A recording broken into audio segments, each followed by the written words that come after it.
নমস্কার বন্ধুরা, আবার চলে এসেছি একটি খুব ভালো একটা জুসের খবর দেবো আপনাদের। খুব উপকারী সেই জুসটি, সেই পাতা এই শীতকাল ভরি আপনারা পেয়ে যাবেন সেই পাতাটি। আশা করি আপনাদের সঙ্গে আর পরিচয় করাতে হবে না। এই ধনে পাতা কিন্তু কিভাবে খেতে হয় আর যেটি আপনারা জানেন না সেটি আজকে বলবো। কখন খেতে হয় সেটিও জানেন না। কিভাবে তৈরি করবেন সেই জুস সেটি আজকে বলবো। সেই জুসের রেসিপি আজকে আপনাদের জানাবো। এবং খুব উপকারী এই ধনেপাতার জুস যদি আপনি খেতে পারেন। এই ধনেপাতার জুস যারা খুব স্থূল হয়ে যাচ্ছে, চর্বি বেড়ে যাচ্ছে শরীরে, তাদের জন্য এক অব্যর্থ জুস এই ধনেপাতার জুস। এছাড়া হার্টের জন্যে, ডায়াবেটিসের জন্যে খুব উপকারী এই ধনেপাতার জুস। আজকে আমাদের থাকবে এই ধনেপাতার জুস কিভাবে তৈরি করবেন, কখন খাবেন, কিভাবে তৈরি করবেন, তার কি গুণাগুণ, সমস্ত বিষয় বলবো। আমার সঙ্গে থাকুন, দেখতে থাকুন আজকের এই ভিডিওটিতে। যদি ভালো লেগে থাকে তাহলে অবশ্যই একটি সাবস্ক্রাইব করুন, লাইক করুন, কমেন্ট করুন।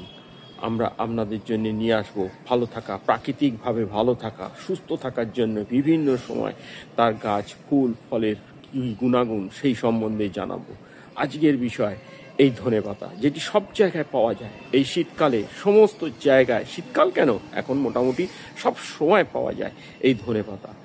এই ধনেপাতার কি উপকার, কি গুণাগুণ, সমস্ত কিছু জানতে পারবেন। স্কিপ করে বেরিয়ে যাবেন না। চলুন এবার শুরু করি সেই ধনেপাতার জুস। প্রথমে কিভাবে তৈরি করবেন সেটি বলবো। ওজনের জন্যে প্রায় 50 গ্রাম ওজনের মতো ধনেপাতা আর জল নেবেন, ভালো করে ধুয়ে নেবেন। ধুয়ে নিয়ে ভালো করে গোড়ার দিক থেকে কেটে এই ধনেপাতা কুচি কুচি করে কেটে ফেলুন।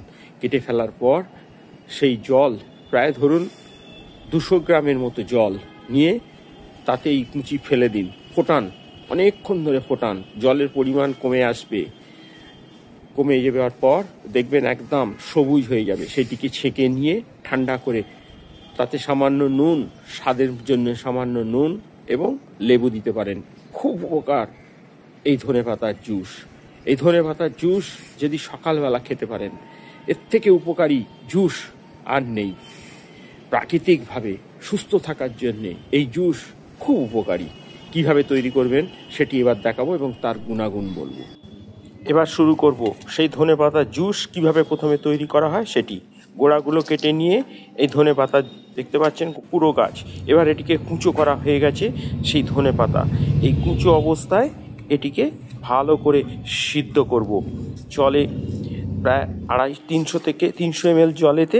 এই ফ্লেম দিয়ে জোরে দিয়ে এই ধনেপাতাগুলো সেই জলেতে দিয়ে দেব। এবার এটা ফুটতে থাকবে বেশ ভালো করে। জলের ফ্লেমটা একটু, আগুনের ফ্লেমটা বাড়িয়ে দেবেন। দিলে এইটি খুব ভালো করে ফুটতে দিন, প্রায় 7-8 মিনিট একটু ভালো করে ফুটতে দিন। ফোটা হয়ে গেলে ফ্লেমটিকে নামিয়ে নিন, গরম থাকবে সেই অবস্থায় এটিকে ছেঁকে নিন। এই ধনে পাতাগুলোকে ছেঁকে নিন কোনো ছাঁকুনির দ্বারা, দিয়ে গ্লাসে ঠান্ডা অবস্থায় তৈরি এই জুস তৈরি হয়ে গেছে। এবার এতে পরিমাণ মতো আপনি লবণ দিন, স্বাদ মতো লেবুর জুস দিন, দিয়ে তৈরি হয়ে গেল আপনার জুস। এটি পান করুন। কখন পান করবেন না এবার বলি। পান করবেন সকালে খালি পেটে, খুব ভালো কাজ করবে। এবং কোন কোন রোগের জন্য করবে এবার সেটি বলবো। এই জুস যারা সকালবেলা খালি পেটে পান করবেন তাদের, বিশেষ করে ওবেসিটি সমস্যায় যারা ভুগছেন তা থেকে মুক্তি পেতে এই জুস খুব কার্যকরী। কিন্তু ওবেসিটিটা কি? ওবেসিটিটা হলো প্রচুর পরিমাণে যাদের বয়সের অনুপাতে এবং তার উচ্চতা অনুপাতে প্রচণ্ড পরিমাণে ফ্যাট এবং চর্বি বেড়ে যায় যাদের, তাদের সেই সমস্ত অতিরিক্ত ক্যালোরি এড়াতে, স্থূলতা হ্রাস করতে খুব কাজ করে। মোক্ষম ঔষধের মতো একটা টনিক বলা যেতে পারে এই ধনেপাতার জুস। ধনেপাতা থাকে পটাশিয়াম সমৃদ্ধ। যাদের হার্টের সমস্যা রয়েছেন, যারা ভুগছেন, তাদের জন্য খুব ভালো খাবার এই ধনেপাতা। ধনেপাতার রস অনেক সমস্যা থেকে মুক্তি দিতে পারে। আজকে শুরু করব সেই ধনেপাতার জুসের কি কি গুণ, আরও কি কি গুণ। ধনেপাতার জুস যারা কিডনির সমস্যায় ভুগছেন তাদের জন্য খুব ভালো। এই কিডনির সমস্যা দূর করতে খুব ভালো কাজ করে এই ধনেপাতার জুস। রোজ পান করলে শরীরের টক্সিন দূর করে স্বাস্থ্য ভালো রাখতে সাহায্য করে এই ধনেপাতার জুস। ত্বকের সমস্যায় ভোগেন তাদের জন্য খুব ভালো এই ধনেপাতার জুস। ত্বকের জেল্লা বাড়াতে, ব্রেন সমস্যা, ত্বকের জেল্লা বাড়াতে খুব সাহায্য করে, ফর্সা ভাব আনতে সাহায্য করে এবং অনেক রকম মুখের দাগ এড়াতে পারেন এই ধনেপাতার জুস খেতে পারেন। কার্বোহাইড্রেট সমৃদ্ধ বৈশিষ্ট্য, ত্বকের উজ্জ্বল ফর্সা ভাব আনতে রোজ খান এই ধনেপাতার জুস। ত্বকের যে কোনো সমস্যায় আপনি ব্যবহার করতে পারেন এই ধনেপাতার জুস। এই ধনেপাতার জুসে পাওয়া যায় লিপিড ও লিলানুন নামে এক রকমের তেল। গবেষণায় পাওয়া গেছে এই লিলানুন ব্যথা উপশম করতে এবং অতিরিক্ত স্নায়ুতন্ত্রকে শান্ত করতে সাহায্য করে এবং মৃগী রোগীদের খুব উপকারী, খিঁচুনি বিষণ্ণতা থেকে বাঁচাতে সাহায্য করে এই ধনেপাতার জুস। থাইরয়েডের সমস্যা থাকলেও খেতে পারেন ধনেপাতার জুস। ধনেপাতার জুস যদি খান, থাইরয়েডের যে দুটো সমস্যা রয়েছে আমাদের গলার সামনের দিকে থাইরয়েড গ্রন্থিতে, সেই গ্রন্থির জন্য খুব উপকার এবং খুব ভালো কাজ করে ধনেপাতার জুস। এছাড়া গরম অনুভূতি হওয়া এবং রাতে অতিরিক্ত ঘাম দেওয়া বিভিন্ন রকম সমস্যা থেকে দূর করতে পারে এই ধনেপাতার জুস। ধনেপাতার জুস যদি আপনি খেতে পারেন তাহলে ক্যান্সারের মতো মহামারী রোগের ঝুঁকি অনেকাংশে কমে যায় এবং চক্ষু রোগ, বিভিন্ন রকম চোখের যে সমস্যা তা থেকেও মুক্তি পেতে এই ধনেপাতার জুস আপনি ব্যবহার করতে পারেন। ডায়াবেটিস, যে রোগটি আজকে সকলে চিন্তিত, সেই ডায়াবেটিস কমাতে সাহায্য করে এই ধনেপাতার জুস।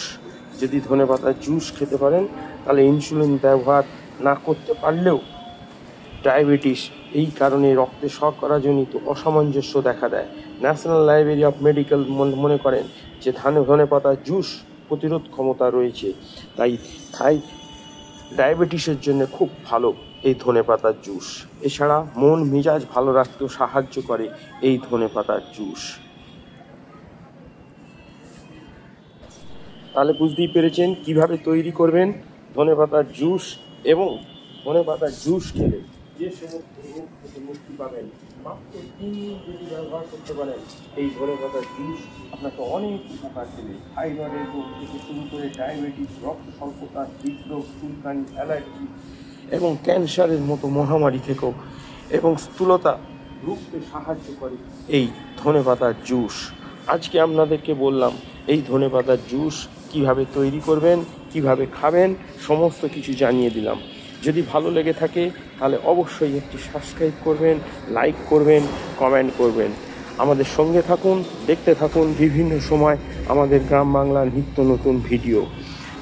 আমরা আপনাদের নিয়ে আসবো প্রাকৃতিকভাবে সুস্থ থাকা এবং বিভিন্ন রোগ থেকে নির্মূল করা, রোগ থেকে বাঁচা তার উপায়, তার সমস্ত কিছু জানতে পারবেন আমাদের এই ভিডিও থেকে। আপনারা আমাদের সঙ্গে থাকুন, দেখতে থাকুন বিভিন্ন সময়ের বিভিন্ন রকম ফুল গাছ ফলের ভিডিও।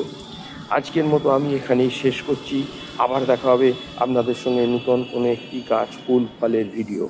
তাহলে আজকে এখানেই শেষ করলাম। ভালো থাকুন, সুস্থ থাকুন, দেখতে থাকুন, সাথে থাকুন আমাদের এই ভিডিওতে। নমস্কার।